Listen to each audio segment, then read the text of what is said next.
আমি দেখাশোনা করছি, তোমার আজ্ঞা আমি প্রজাগণকে পালন করছি। আমি এবার কোথায় রাজা হলাম? তুমি রাজা, তোমার এই সম্পদ, তুমি আমাকে কর্মচারী করে রেখেছো, আমি তোমার ঘরখানা একটু সিংহাসন টিংহাসন বসে খুশি। দেখুন, যিনি ভারতবর্ষের সম্রাট, রাজা কিংবা সম্রাট যদি ভক্ত হয়, রাজা হয়, সেই সংসারে, সেই রাজ্যে, সেই দেশে প্রজাগণও সুখী হয়। তাই ভরতকে পরীক্ষা করবার জন্য আমার গোবিন্দ ব্রাহ্মণ বেশে একদিন ভরতের কাছে উপস্থিত হয়েছে। তার সভা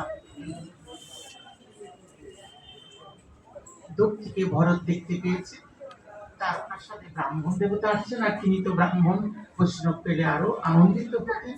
ছুটতে ছুটতে রাজা, সে তার একটু অভিমান নেই,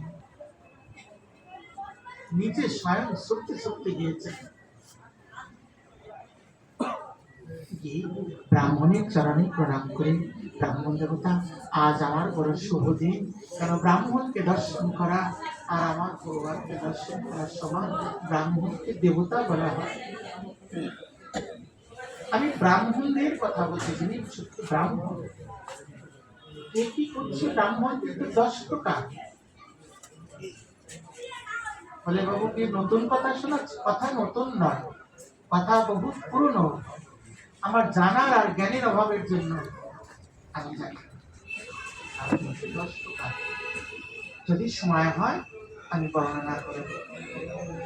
তবে দেব ব্রাহ্মণ, এখানে দেব ব্রাহ্মণের কথা বলা হচ্ছে। দেব ব্রাহ্মণ কারা? নিষ্ঠার সহিত চতুর্বেদ অধ্যয়ন করে, বেদ নির্দেশিত সন্ধ্যা কার্য, ভগবত সেবা, পূজা ইত্যাদি কর্ম করেন, তাদেরকে বলা হয় দেব ব্রাহ্মণ।